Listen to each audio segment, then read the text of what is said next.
Faut-il opposer la machine à l'homme? Thèse. La machine s'oppose à l'homme parce qu'elle lui impose une logique totalitaire et aliénante qui nie tout idéal humaniste. Antithèse. La machine est, en un sens, un individu avec lequel il est possible d'établir des rapports de bonne entente. Thèse. La machine s'oppose à l'homme. Lorsqu'elle ne prend pas purement et simplement la place de l'homme, parce qu'elle est plus rentable, la machine réduit la liberté de ce dernier en lui imposant une logique non humaine.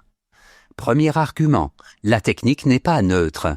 La technique est par essence menaçante pour l'homme. Selon Marcuse, elle dissimule l'idéologie des intérêts qui gouvernent la société.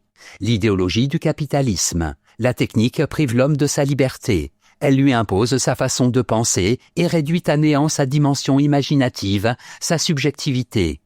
Deuxième argument, l'homme perd sa place au centre de l'univers. L'humanisme avait mis l'homme au centre de l'univers. Aujourd'hui, la technique en vient à prendre sa place. L'homme n'est plus que le jouet de la machine. Par ailleurs, la machine veut assurer notre bien-être, mais contribue en fait à grossir les chiffres du chômage. Nous sommes privés des repères qui nous constituaient. Contraints à l'inactivité, nous perdons notre dignité. Troisième argument, les machines nous dépossèdent du travail manuel. Tout au plus nos mains servent-elles, aujourd'hui que la machine a envahi notre univers, à pianoter sur un clavier. Si l'on en croit le roi Gourand, dans le geste et la parole, le travail manuel est pourtant nécessaire à l'équilibre neurologique de l'homme. Ne pas savoir se servir de ses 10 doigts revient à aliéner une partie de ses compétences. En bref, la technique impose à l'homme sa logique totalitaire. Elle en fait une chose, elle le dépossède de ce qu'il y a spécifiquement humain en lui. Antithèse, la machine ne s'oppose pas à l'homme. En effet, il n'y a aucune raison de penser que la machine est dangereuse pour l'homme. L'homme doit changer sa vision de la machine, cesser de l'ignorer et retrouver l'union avec elle. Premier argument, l'ignorance est responsable de l'aliénation. On ne peut que constater la situation d'asservissement dans laquelle l'homme se retrouve vis-à-vis de la machine. Mais cet asservissement découle, selon Simondon, d'une ignorance délibérée. La culture méprise l'objet technique, et par là même s'en désintéresse. C'est pour cette raison que l'homme se retrouve dominé par la machine. Deuxième argument, la machine est un individu. La machine est plus qu'un ensemble d'éléments.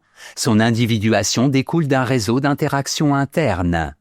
Telle pièce rend possible l'existence d'une seconde, qui elle-même rend possible le fonctionnement de la première. Parce qu'elle est un individu technique, la machine ne doit plus être méprisée et opposée à l'homme. Troisième argument, l'homme doit contrôler l'usage de la technique. Il est possible d'envisager les rapports de l'homme et de la technique d'une autre façon. Le rôle de la pensée sociale et de la politique est précisément de réguler et de contrôler le fonctionnement de la machine. Il faut développer une culture autour de la machine. Simondon donne le nom d'information à ce concept qui doit unifier l'humain et la technique. En bref, la machine n'est pas réductible à son usage. Elle est un tout qui émerge de la somme de ses parties. Elle est, en ce sens, un individu complexe, tout comme l'homme. Synthèse.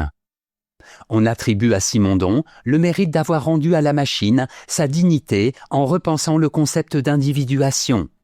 On peut se demander toutefois en quoi cette mise au point ontologique peut changer les rapports homme-machine. Au fond, l'opposition entre Simondon et les détracteurs de la machine repose sur un jugement a priori porté sur la machine. Pour Simondon, cette dernière est par essence neutre. Simondon refuse ainsi les positions extrêmes adoptées par ceux qui méprisent ou idolâtrent la machine. Pour lui, seul l'usage qu'on en fait est déterminant. Pour Marcuse, au contraire, la technique est par essence dangereuse, c'est-à-dire un moyen d'asservissement mis à la disposition de l'idéologie capitaliste. Il s'agit peut-être aujourd'hui, avec Simondon, de dépasser cet extrémisme représenté par Marcuse. Nous pouvons tous constater les avantages indéniables apportés par la technologie. Que celle-ci soit parfois également néfaste, on ne peut le nier. Reste que nous ne devons pas désigner la machine comme bouc émissaire pour justifier un refus du changement. Note et commentaire, Gilbert Simondon.